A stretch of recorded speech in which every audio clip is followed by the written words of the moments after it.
ingin saya sampaikan bahwa beberapa hari yang lalu terjadi peristiwa di Kendal dan diberitakan oleh banyak media dengan versi mereka.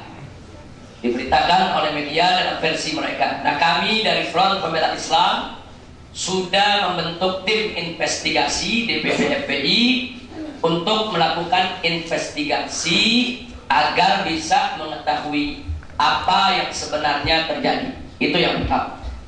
Yang kedua, kita juga sudah minta Dewan Pimpinan Daerah Front Pembela Islam Provinsi Jawa Tengah untuk membuat kronologis lengkap. Yang mana kronologis itu dikirim ke DPP FPI juga mesti dikirim ke berbagai media. Nah, tapi tidak satupun media yang sudi untuk memuatnya. Nah, sebab kalau itu dimuat, kepentingan media, kepentingan pribadi media untuk memojokkan FPI itu menjadi tidak terwujud, saudara. Ini permainan media yang luar biasa. Tapi nggak apa-apa, walaupun tidak dimuat, yang penting mereka sudah laksanakan prosedur untuk membuat kronologis sebagai bentuk klarifikasi. Saya tidak akan cerita panjang lebar. Pandangan media sangat-sangat negatif sekali.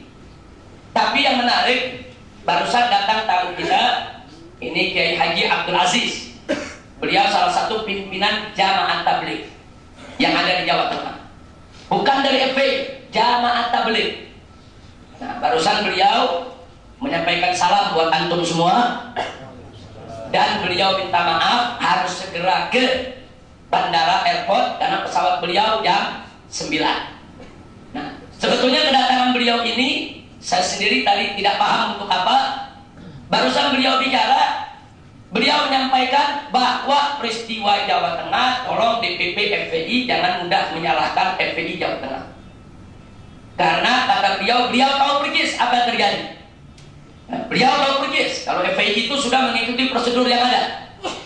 Nah, dan beliau juga sudah ikut turun mendatangi semua instansi pemerintah yang ada di Jawa Tengah untuk mengklarifikasi, menjelaskan apa yang sebenarnya terjadi.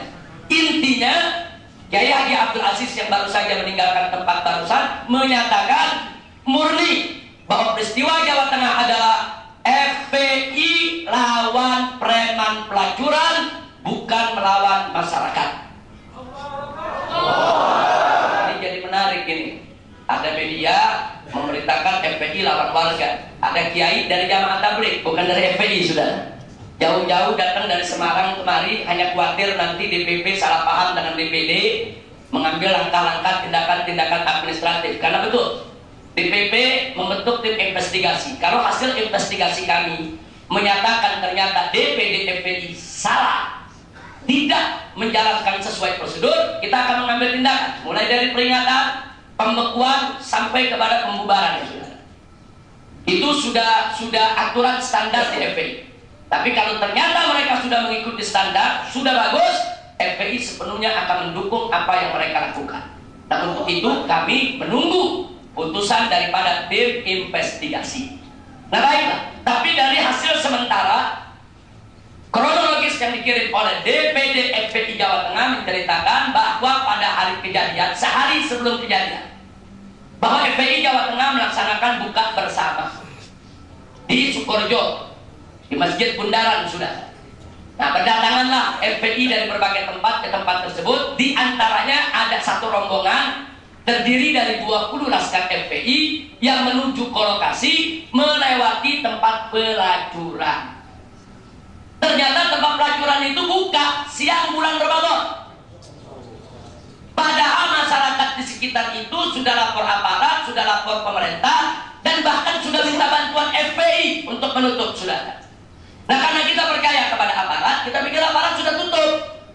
Ini menurut DPD FPI Jawa Tengah. Ternyata begitu liwat masih buka. Ini 20 orang langsung masuk ke lokasi pelacuran. Saudara minta tempat tersebut ditutup. Kadang-kadang 20 orang nekat juga. Nanti mau niru Abdullah ibn Mas'ud yang sendirian, saudara, masuk sarang musuh. Ini 20 orang masuk sarang musuh. Nah, akibatnya apa? 20 orang ini dikejar-kejar oleh preman yang ada di lokasi. Nah, ini jadi supaya kita tahu, saudara. Nah, akhirnya 20 orang ini sebagian luka, menyelamatkan diri, ikut buka bersama, tapi besoknya datang lagi, saudara. Kali ini datang dengan lebih besar lagi, 26 orang. Bukan 2000 orang, 26 orang. Tapi kali ini datang dengan Kapolres. Artinya melapor ke Kapolres, minta ditutup. Kapolres juga turun di lapangan, minta ditutup. Saudara, tidak ada bawa senjata, bukan bawa berat. Setelah nonton, diskusi di lapangan, akhirnya ditutup oleh Kapolres, saudara. Selesai ditutup, 26 orang ini balik. Ternyata baru balik beberapa ratus meter, mereka sudah dikepung oleh ratusan preman dengan berbagai macam senjata tajam. Salah satu mobil sewaan. Supirnya panik, karena bukan laskar FPI, orang lain. Panik, tancap gas. 7 orang ditubruk, sudah. Nah, akhirnya 7 luka, bawa ke rumah sakit, yang 1 meninggal dunia. Preman pun langsung memprovokasi masyarakat bahwa FPI membunuh warga. Nah, ini yang terjadi. Nah, akhirnya mobil-mobil FPI dihancurkan, dirusak, 26 orang melakukan perlawanan, mereka luka, tapi mereka berhasil menyelamatkan diri ke masjid terdekat, bertahan, sampai akhirnya mereka dievakuasi oleh polisi, dan kemudian mereka ditahan sementara oleh polisi, diperiksa sepanjang malam. Akhirnya yang 23 orang dilepas karena tidak ada kesalahan apapun. Yang 3 orang ditahan. Yang 1 yang ditahan itu ya supir yang nabrak. Jadi pasalnya bukan pasal perang, pasal kecelakaan lalu lintas. Yang 2 lagi ditahan karena kedapatan membawa senjata. Walaupun kecil, namanya tetap senjata, saudara. Senjata tajam. Nah, padahal FPI kemana-mana memang sudah tidak diizinkan untuk membawa senjata. Tapi karena yang 2 ini kedapatan bawa, yang kedua ditahan. Jadi mereka bertiga masih ditahan sampai saat ini, yang lain sudah pulang. Nah, sebetulnya peristiwanya hanya sebatas itu. Tapi sekarang kita lihat di televisi, FPI lawan warga, warga ngamuk, bakar mobil FPI, menghantam 26 laskar FPI. FPI dibenci oleh masyarakat. Tidak satu pun televisi menayangkan bagaimana ratusan preman membawa senjata tajam. Ada? Nggak ada. Jadi laskar FPI yang datang, yang nutup tempat pelacuran, salah, radikal, ekstrim.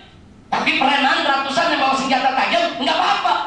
Jadi dari sini kita sudah bisa tahu bagaimana dan setingkat apa kelas daripada media kita, saudara. Sebetulnya televisi kita kelasnya sebagaimana sih? Kelas murahan.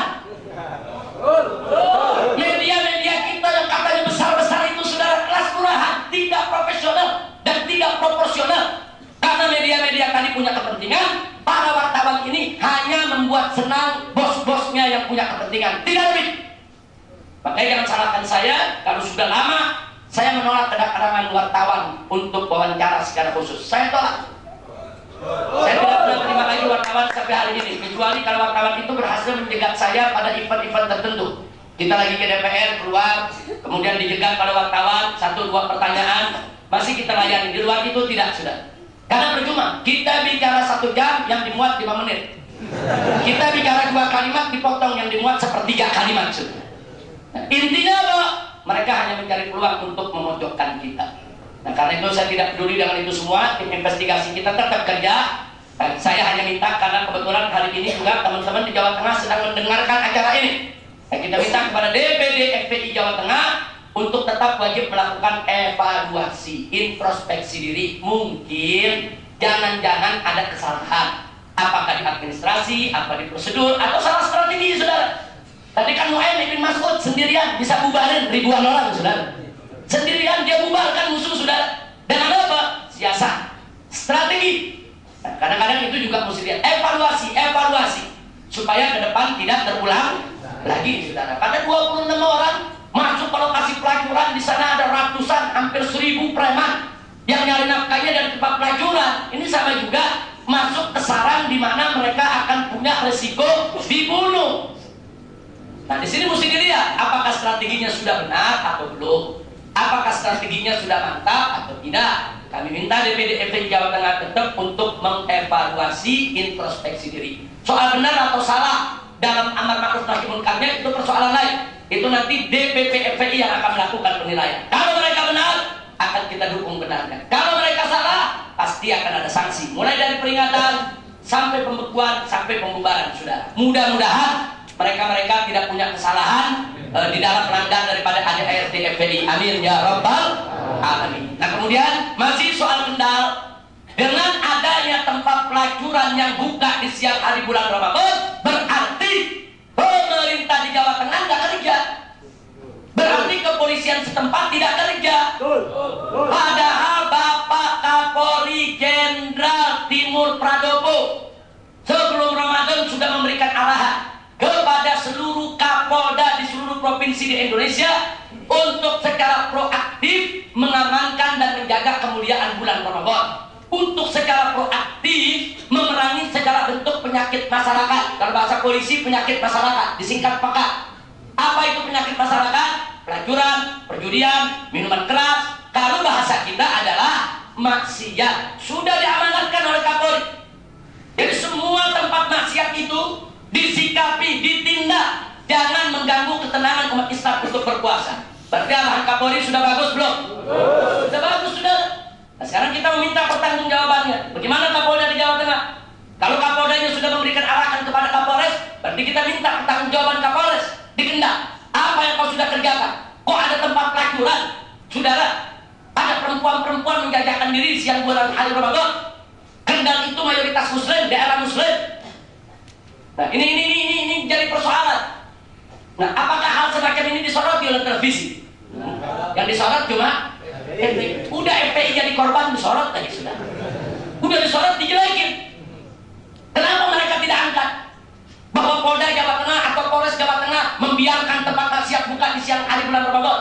Kenapa tidak mereka kritik Pemda di sana yang tidak membuat nyaman dan aman umat Islam yang berpuasa, yaitu di Kendal? Kenapa mereka tidak kritik preman-preman tempat maksiat yang tetap buka, tidak menghormati umat Islam yang sedang berpuasa di bulan Ramadan? Kenapa mereka tidak kritik preman-preman yang membawa senjata tajam? Dan kenapa polisi tidak tangkap mereka? Justru FPI 26 yang ditangkap. Kenapa?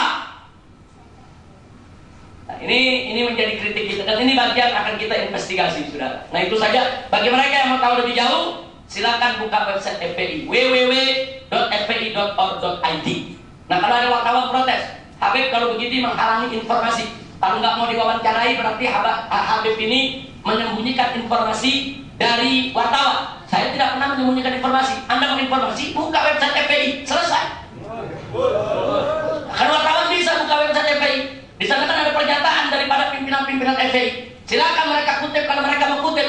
Kalau mereka tidak mau kutip, saya juga nggak mikirin kok, masa bodoh. Betul? Jadi kita jangan bergantunglah kepada wartawan-wartawan yang suka memusuhi umat Islam, sudah.